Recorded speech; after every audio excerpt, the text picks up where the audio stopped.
Donc, 1 Jean chapitre 3, mais plus précisément 1 Jean chapitre 2, verset 28 au chapitre 3, verset 24. Ensuite, Jean chapitre 8, verset 30 à 47 et Romains 8, 14 à 17. Donc, on va lire ces trois passages avant de commencer notre enseignement biblique. On change.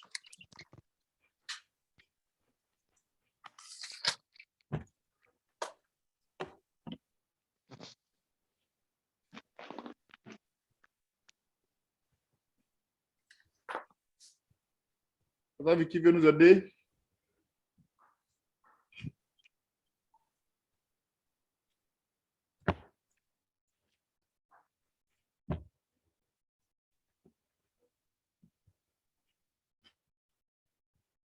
Qui commence la lecture?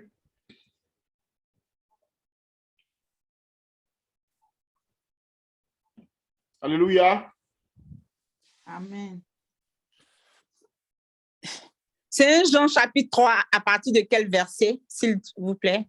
On va commencer précisément au chapitre 2, verset 28. Ah, ok. Voilà, voilà jusqu'à la fin du chapitre 3.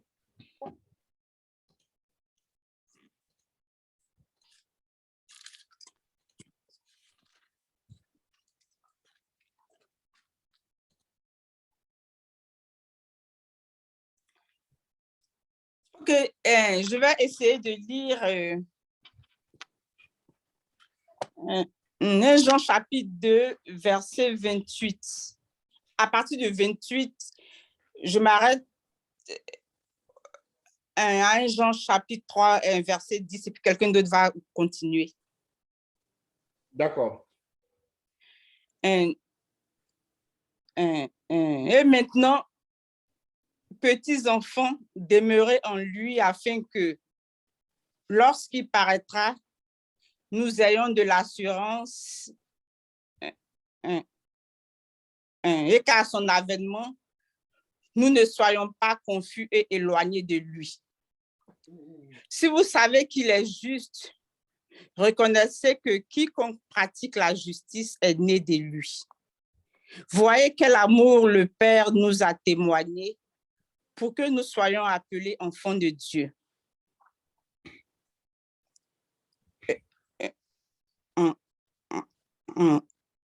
Et nous le sommes. Et nous le sommes. Si le monde nous connaît, ne nous connaît pas, qu'il ne l'a pas. Si le monde ne nous connaît pas, c'est qu'il ne l'a pas connu.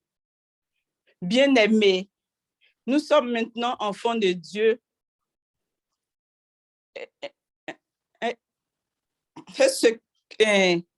Ce que nous serons n'a pas encore été manifesté. Mais nous savons que lorsque cela sera manifesté, nous serons semblables à lui parce que nous le verrons tel qu'il est. Amen. Quiconque a cette espérance en lui se purifie comme lui-même est pur.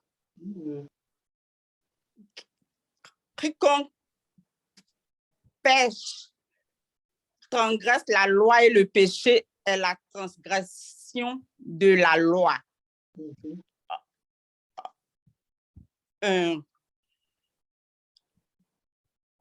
Vous le savez, Jésus a paru pour ôter les péchés et il n'y a point en lui de péché. Quiconque demeure en lui ne pêche point. Quiconque pêche ne l'a pas vu et ne l'a pas connu. Petits enfants, que personne ne vous séduise. Celui qui pratique la justice est juste comme lui-même est juste. Celui qui pêche est du diable, car le diable pêche dès le commencement. Le Fils de Dieu apparu afin de détruire les œuvres du diable. Quiconque est né de Dieu ne pratique pas le péché parce que la sémence de Dieu demeure en lui. Et il ne peut pécher parce qu'il est né de Dieu. C'est par là que se font reconnaître les enfants de Dieu et les enfants du diable. Quiconque ne pratique pas la justice n'est pas de Dieu, non plus que celui qui n'aime pas son frère. Est-ce que quelqu'un peut continuer? Amen. Amen. Amen. C'est À partir c'est 1 Jean. 3, verset 10. Est-ce si Comment? on peut continuer à partir du 11? 1 Jean 4, non. Je vais lire. Non, c'est 3, 1 Jean 3. 3. Je vais lire à partir du 11. D'accord. En effet, Je lis. voici le message que Ok. vous avez entendu nous les uns les autres.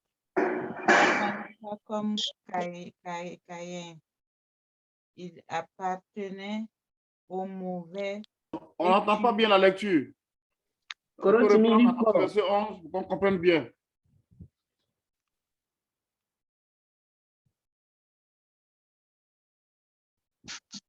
Corotimi fort. Ne soyons pas comme Caïn. Il appartient au mauvais. Non, il faut reprendre à partir du verset 11. On n'a pas entendu. En effet, voici le message que vous avez entendu dès le commencement. Aimons-nous les uns les autres. Ne soyons pas comme Caïn. Il appartenait au mauvais et tua son frère. Et pourquoi le tua-t-il? Parce que les actions de Caïn étaient mauvaises, tandis que celles de son frère étaient justes. Ne vous étonnez pas, frères, si les gens de ce monde vous haïssent. Nous savons que nous sommes passés de la mort à la vie. Nous le savons parce que nous aimons nos frères. Celui qui n'aime pas est encore sous le pouvoir de la mort. Quiconque a la haine pour son frère est un meurtrier. Or, vous savez qu'aucun meurtrier n'a de place en lui pour la vie éternelle.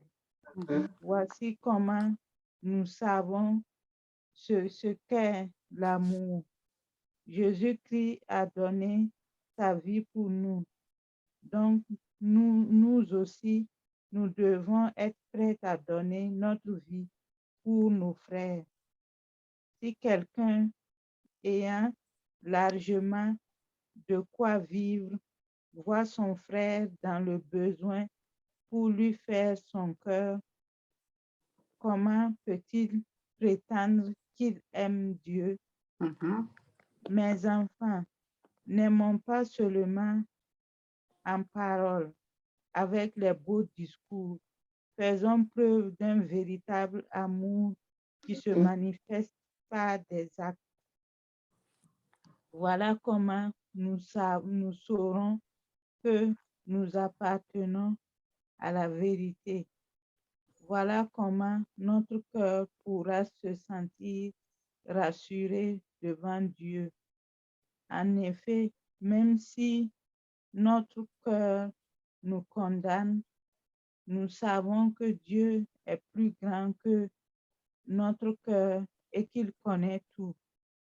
Et si, mes chers amis, notre cœur ne nous condamne pas, nous pouvons regarder à Dieu avec assurance.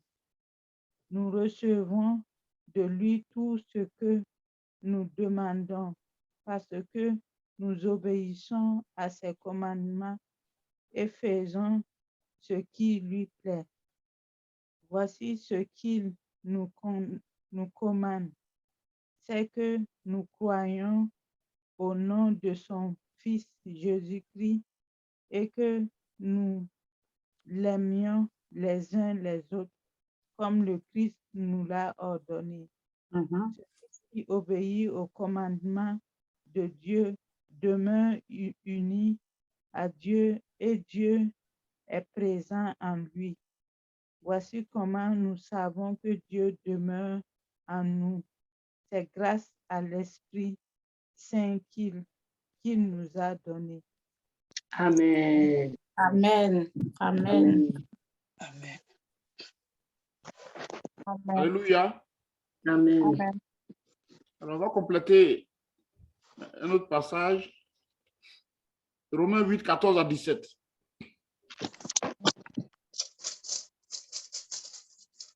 Romains 8, 14 à 17. Car tous ceux qui sont conduits par l'Esprit de Dieu sont fils de Dieu. Et vous n'avez point reçu un esprit de servitude pour être encore dans la crainte, mais vous avez reçu un esprit d'adoption par lequel nous crions Abba, Père. L'Esprit lui-même rend témoignage à notre esprit que nous sommes enfants de Dieu. Or, si nous sommes enfants, nous sommes aussi héritiers, héritiers de Dieu et co-héritiers de Christ, si toutefois nous souffrons avec lui, afin d'être glorifiés avec lui. Parole du Seigneur. Amen. Amen. Amen. Alléluia. Amen.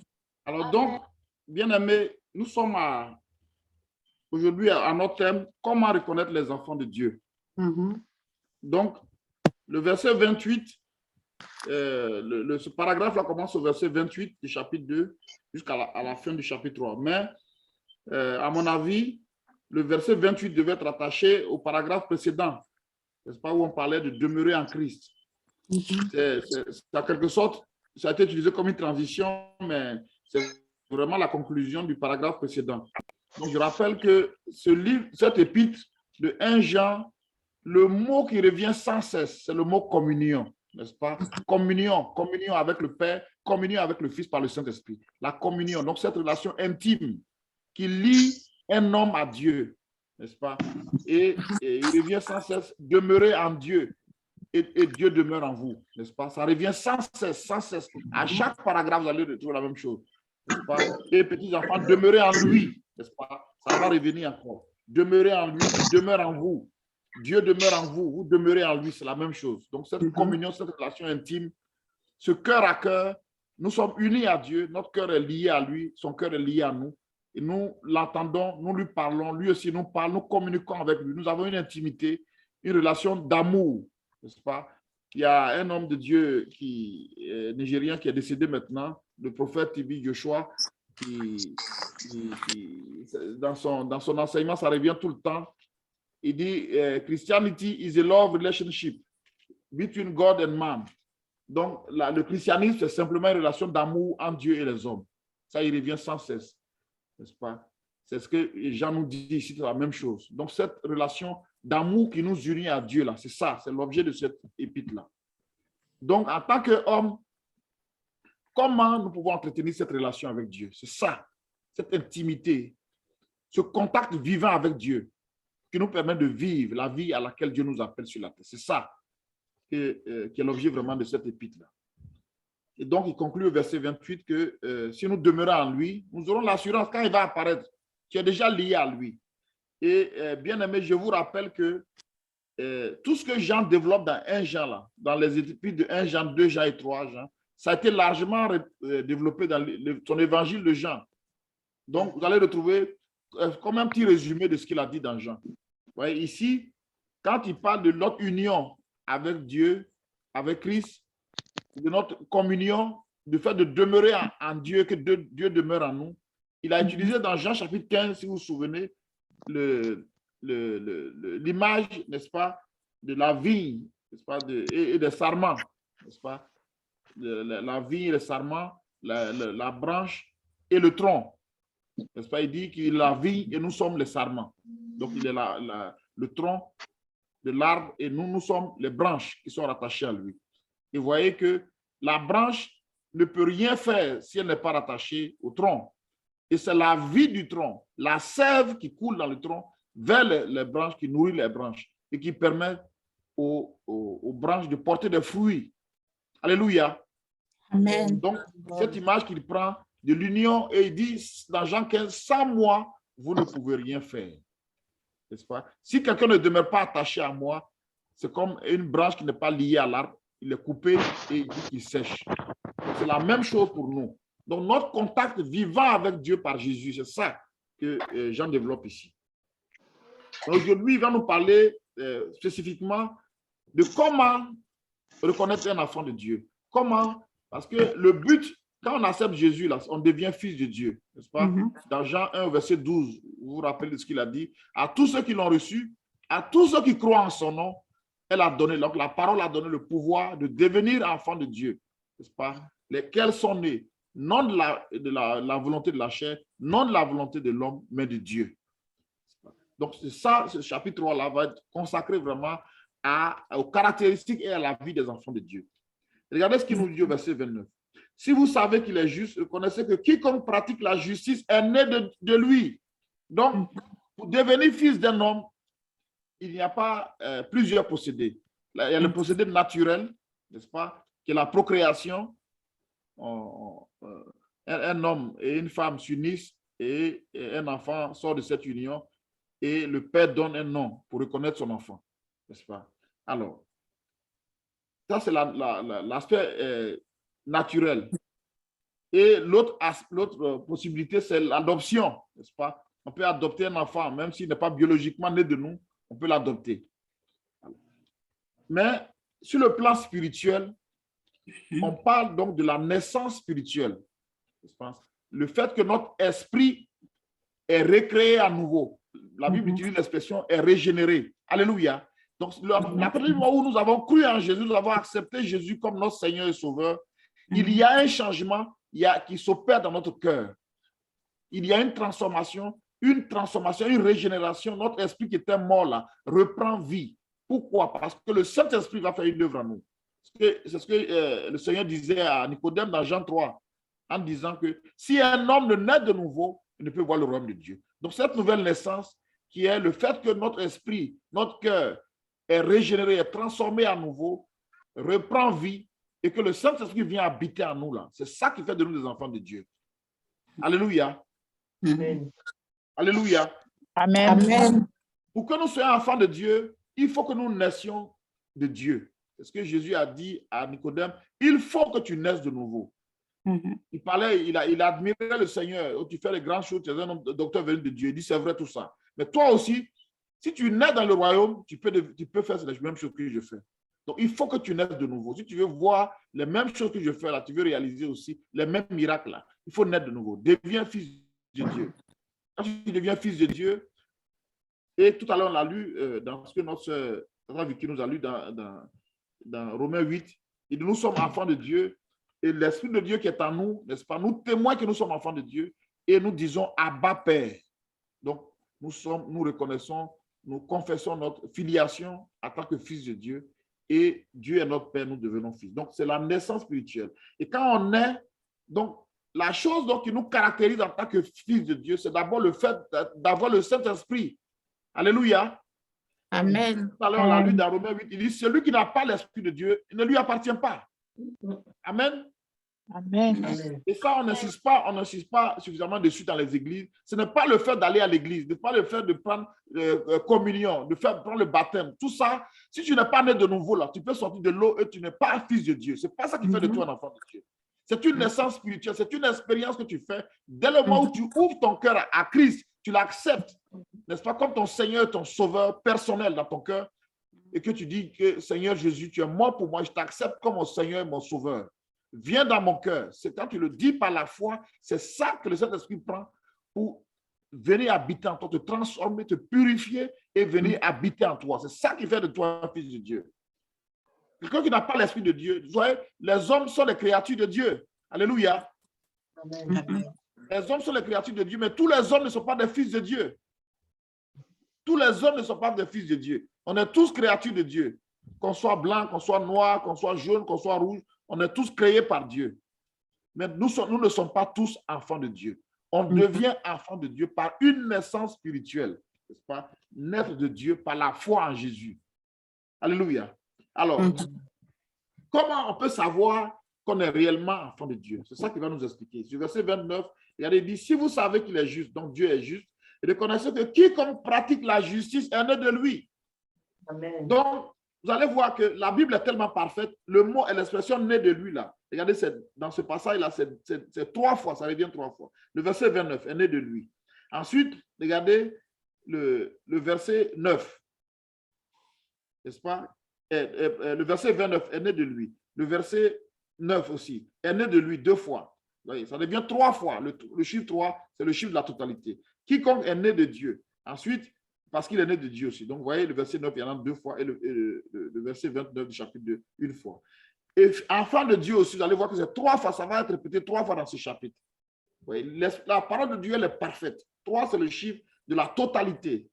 Regardez le verset 3, chapitre 3, verset 1. Il dit, nous sommes maintenant enfants de Dieu. Ensuite, le verset 2, nous sommes maintenant enfants de Dieu. Et le verset 10 encore, regardez, se font reconnaître les enfants de Dieu. 3 fois, ça va revenir. Donc, ça, c'est une certitude, quelque chose de complet, de total. Également, un vrai enfant de Dieu. Donc, c'est la naissance spirituelle, le fait de naître de nouveau. Et le Saint-Esprit qui vient habiter en toi va te dire que tu es enfant de Dieu. Il va te convaincre, il va te dire que tu es né de Dieu. Tu n'es pas comme les autres hommes, tu n'es pas comme les autres femmes. N'est-ce pas? Tu es né de Dieu, tu es né spirituellement. Amen.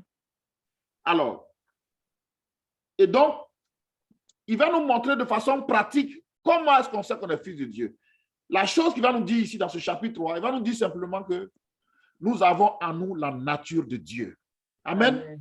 Amen. Donc, il dit, si vous savez qu'il est juste, c'est que quiconque pratique la justice est né de Dieu. Si Dieu est juste, Dieu ne commet pas le mal. N'est-ce pas? On a vu au chapitre 1, Dieu est lumière.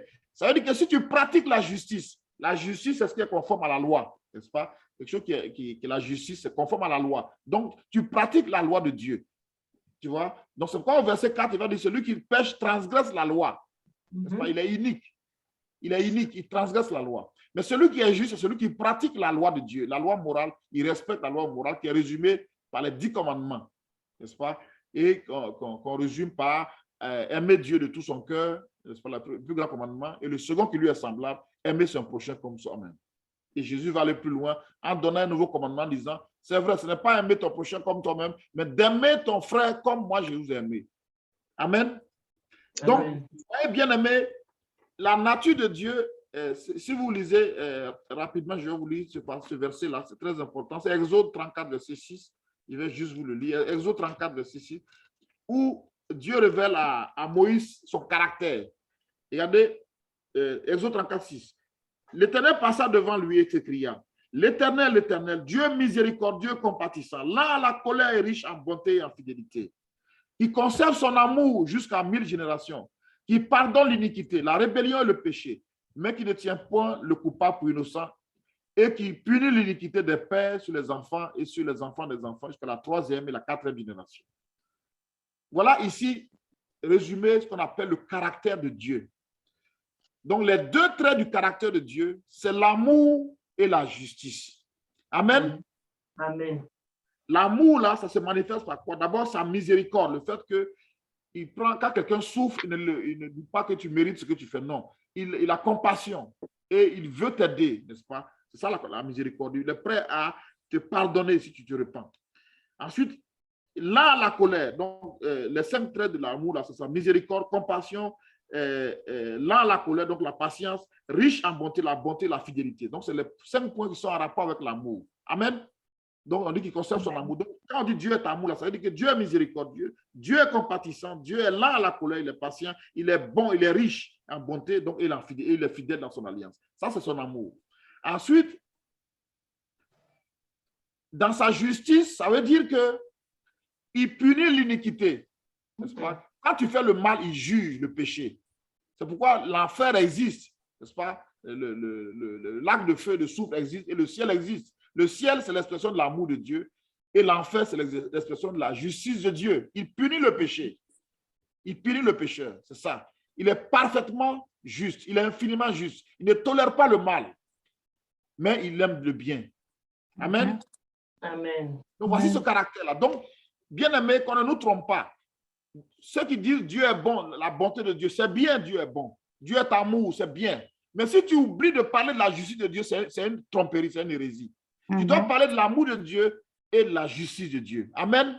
Amen. Paul dit dans Romains 2, il dit la bonté de Dieu et la sévérité de Dieu, les deux vont ensemble. N'est-ce pas? C'est les deux traits qu'on met ensemble pour avoir le caractère de Dieu. Il est amour, n'est-ce pas? Compatissant, lent à la colère, riche en bonté, en fidélité, tout ça. C'est bien, ça c'est son amour. Mais aussi, il punit le mal, il juge l'iniquité, il condamne le péché. Amen. Donc ici, quiconque pratique la justice est né de Dieu. Donc quand tu pratiques la justice, ça veut dire que tu obéis à la loi de Dieu, tu manifestes le caractère de Dieu. Amen.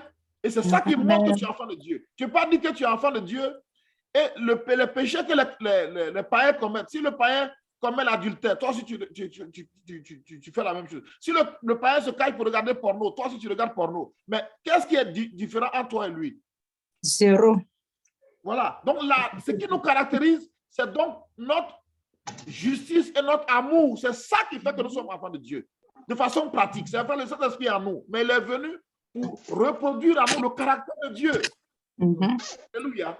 Donc cette nature divine-là qui est manifestée par la justice et l'amour, c'est ça qui fait de nous des enfants de Dieu. Amen. Amen. Donc, si nous pratiquons la justice, alors nous sommes nés de Dieu. Mais si nous ne pratiquons pas la justice, simplement, on remet à notre naissance spirituelle, il y a un point d'interrogation. Donc, ça veut dire que si nous sommes réellement nés de Dieu, nous avons la justice. Un vrai enfant de Dieu n'aime pas le mal. Un homme qui aime le mal, il dit non, je vais refaire encore. Il y a quelque chose qui va pas. Un vrai enfant de Dieu, il a la haine du mal dans son cœur. Et quand il fait le mal, il est attristé. Et il veut se repentir pour abandonner. Donc, il va continuer, le point de la justice, il va continuer, regardez, à partir du verset 3, il va dire que quiconque a cette espérance se purifie comme Dieu est pur. Donc, s'éloigne du péché. Quiconque transgresse la loi, pêche, transgresse la loi, le péché, la transgression de la loi. Vous savez que Jésus est apparu pour ôter les péchés et n'a point le péché. Donc, ici, il nous explique que si nous sommes enfants de Dieu, que nous demeurons en lui, nous ne devons pas pratiquer le péché. Ça veut dire que un enfant de Dieu, le péché peut être un accident. Tu n'as pas fait attention, tu es tombé dans le péché. Tu te répands et tu quittes. Mais si tu pratiques le péché, ça veut dire qu'il y a quelque chose qui ne va pas. Quiconque demeure en lui ne pêche point. N'est-ce pas? Celui qui pêche, ça ne veut pas dire, c'est dans l'idée ici de pratiquer le péché. C'est-à-dire que c'est une habitude. C'est-à-dire que tu as menti aujourd'hui. Demain encore, tu mens. C'est-à-dire chaque fois que tu as l'occasion, tu mens pour te couvrir. Tu mens. Mais il y a quelque chose qui ne va pas. C'est ça qu'il est en train de nous dire ici. Celui qui pratique la justice est juste, comme Dieu est juste. Celui qui pêche est du diable. Donc, dans ce passage de 1 Jean 3, il va nous faire la différence entre les enfants de Dieu et les enfants du diable. N'est-ce pas? Les fils de Dieu et les fils du diable. Les fils de Dieu manifestent le caractère de Dieu et les fils du diable manifestent le caractère du diable. Le caractère du diable, c'est le caractère du péché, de l'iniquité. N'est-ce pas? Le diable est pécheur dès le commencement, comme dit la Bible. Il est meurtrier, il est menteur. Oui. Et vous voyez, quand Jésus a eu son échange avec les Juifs dans Jean chapitre 8, c'est ça le problème. Il disait qu'ils étaient fils d'Abraham. Il dit non, si vous étiez fils d'Abraham, vous feriez les œuvres qu'Abraham a faites. Et il disait non, d'accord, on n'est pas fils d'Abraham, mais nous, on a Dieu est notre Père. Il dit, mais si Dieu est votre Père, vous ne pouvez pas chercher à me tuer puisque Dieu ne tue pas les gens. Et finalement, il leur a dit, vous avez pour père le diable, n'est-ce pas? Et vous voulez accomplir les désirs de votre père. Ça a été un choc énorme pour les Juifs. Quand Jésus leur a dit qu'ils étaient fils du diable, c'était un choc. Il ne faut pas s'imaginer. Il dit, mais nous sommes des descendants d'Abraham, pourquoi tu nous traites de choses, de fils du diable? Il dit, mais ce sont les œuvres là, vous êtes meurtriers, vous voulez me tuer, parce que je vous dis la vérité. Donc, bien aimé, il y a les enfants de Dieu et les enfants du diable. Les enfants de Dieu sont nés de Dieu, ont le Saint-Esprit en eux, mais bien plus, ils manifestent le caractère de Dieu. Amen. Amen. Celui qui pêche est du diable, car le diable pêche dès le commencement. Mais le Fils de Dieu a apparu afin de détruire les yeux du diable. n'est-ce pas? Jésus est venu pour ôter le péché par son sacrifice et détruire les œuvres du diable dans notre cœur, n'est-ce pas? Faire de nous des fils de Dieu. Verset 9. Quiconque ne pratique pas, est né de Dieu, ne pratique pas le péché. Parce que la sémence de Dieu demeure en lui. Cette sémence, c'est quoi? C'est la vie de Dieu, c'est la nature de Dieu en nous. Amen. Amen. Quand Amen. nous sommes nés de Dieu, le Saint-Esprit est venu vivre en nous. Il nous communique la vie de Dieu, la nature de Dieu, la capacité de Dieu. Donc, la capacité d'aimer, là, est en nous déjà par le Saint-Esprit. La capacité d'obéir à Dieu, de marcher dans la justice est déjà en nous, n'est-ce pas? Si nous laissons le Saint-Esprit nous remplir, il va manifester ce caractère de Dieu. Et ceux que nous connaissions avant, comme des bagarreurs, comme des querelleurs, comme des rancuniers, comme des gens qui ne pardonnent jamais, quand ils vont nous voir transformer, on dit, mais cette femme-là n'est plus la même. Amen. Amen. Avant, quand on lui parlait, mais cette femme-là, je ne vais plus jamais te parler. C'est la rancune jusqu'à la tombe. Aujourd'hui, elle pardonne. C'est l'œuvre de transformation que le Saint-Esprit a fait. Amen. Quiconque est né de Dieu ne pratique pas le péché. Donc, l'enfant de Dieu bien-aimé, il dit qu'il ne peut pécher parce qu'il est né de Dieu. Il y a une nouvelle nature qui est en lui. Évidemment, il y a un combat tous les jours. C'est ça la tentation. N'est-ce pas? Il y a un combat. Le diable veut nous faire croire que nous avons toujours sa nature en nous. Il nous tente pour nous amener à pécher. N'est-ce pas? Comme on l'a dit, là, il y a trois choses qu'il utilise. La convoitise de la chair, c'est-à-dire les désirs mauvais qui sont en nous. La convoitise des yeux, ce que nous voyons. Et l'orgueil de la vie. Ça veut dire que le fait, pas seulement l'arrogance, comme on connaît quand on dit quelqu'un est orgueilleux, mais c'est le fait de vivre indépendamment de Dieu. N'est-ce pas? De ne pas se soumettre à Dieu, de se rebeller contre Dieu. C'est ça. Donc, la nature de Dieu, là, elle doit se manifester. Mais Satan aussi veut manifester en nous pour nous dire que rien n'a changé. Tu es toujours la même fille, là. Tu es une pécheresse, tu n'as pas changé. C'est toi qui as avorté. Tu es toujours la même personne, tu n'as pas changé. Pas croire que parce que tu vas à l'église, tu as changé. Mais le Saint-Esprit te dit que toi aussi, tu es enfant de Dieu. Donc, c'est là le combat est là. Mais toi, tu dis non, moi, je ne suis pas fils de Dieu. Regardez, il prend l'exemple à partir du verset 11 là, de Caïn et Abel. Alléluia. Amen. Il prend l'exemple de Caïn et Abel. Et il va dire, mais regardez, Caïn était du mal, n'est-ce pas? Verset 12 du chapitre 3. Ne pas ressembler à Caïn qui était du malin, qui était fils du diable. Dieu lui a dit, mon fils, le sacrifice que tu m'as offert là, tu m'offres avec de mauvaises pensées. Tu n'as pas la foi à moi. Tu n'as pas vraiment une foi. Donc, revois ta position, revois ton cœur et je vais accepter ton offrande. Mais je vais accepter pour ton frère parce qu'il a offert avec foi. Comme dit Hébreu chapitre 11, que Abel a offert par la foi. C'est par la foi qu'Abel a offert son sacrifice. Ça veut dire qu'il était prêt à se soumettre à Dieu, à obéir à Dieu. C'est ça la foi.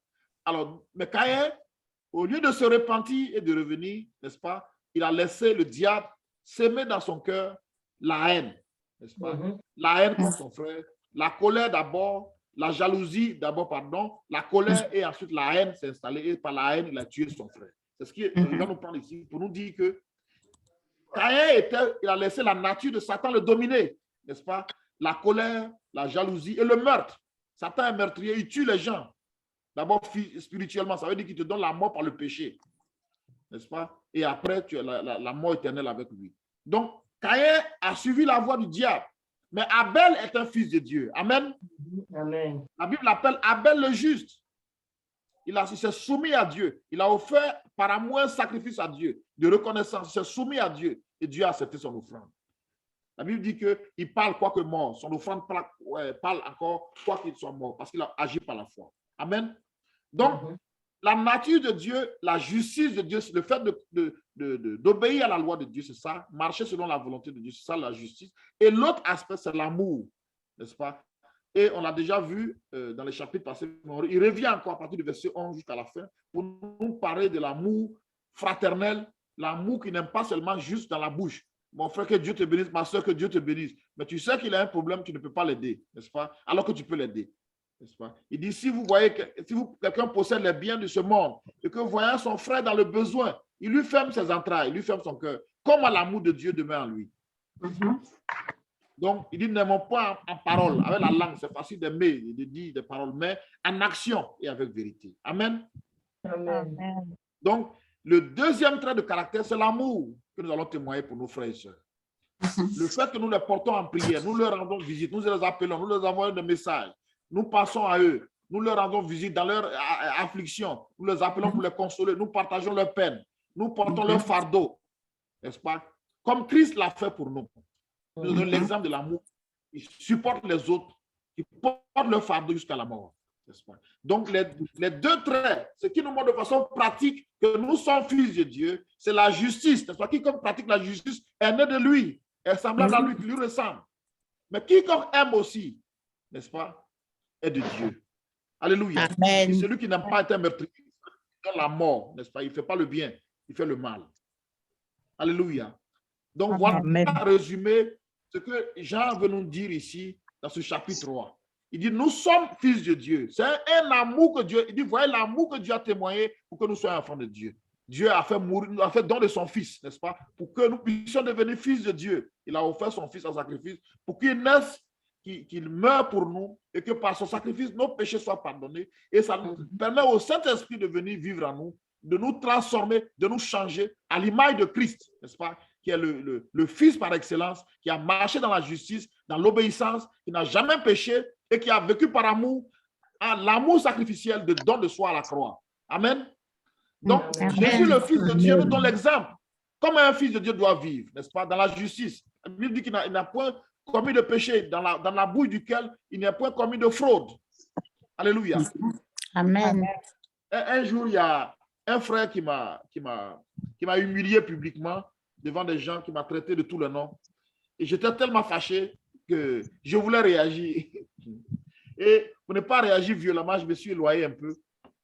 Et l'Esprit de Dieu m'a dit, mais si ton frère t'offense, combien de fois tu dois lui pardonner? Et j'étais déjà KO, je ne pouvais pas répondre parce que c'est une seule fois qu'il m'a offensé, n'est-ce pas? Il dit, mais si ton frère t'offense, combien de fois tu dois lui pardonner? Je connais la réponse, puisqu'on a dit 70 fois, 7 fois, n'est-ce pas? Il a dit autant de fois qu'il t'offense.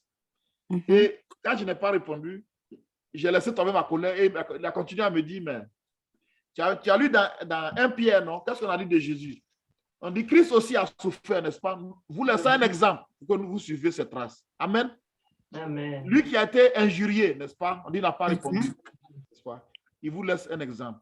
Donc, Jésus est notre exemple parfait. L'exemple de justice, n'est-ce pas? L'exemple de soumission à la parole de Dieu, à l'obéissance à la parole de Dieu. Il n'a jamais violé la loi de Dieu. Il s'est soumis à la loi. Et l'exemple aussi parfait de l'amour. Que le Saint-Esprit, que nous laissons le Saint-Esprit faire cette œuvre en nous, reproduire en nous le caractère de Christ, pour que nous soyons de vrais enfants de Dieu. Et que la nature de Dieu transparaisse en nous, sa nature de justice et sa nature d'amour. Pour que par notre vie, d'autres personnes soient impactées, voient en nous le caractère de Dieu, d'humilité, de compassion, de bonté, de sainteté, d'humilité, et que cela puisse les amener à désirer devenir fils de Dieu. Et que nous ne laissons pas la nature du diable nous imprégner. Alléluia. Que nous devenions véritablement des fils de Dieu. Que nous bénisse et que sa grâce soit sur nous. Amen. Amen. Amen.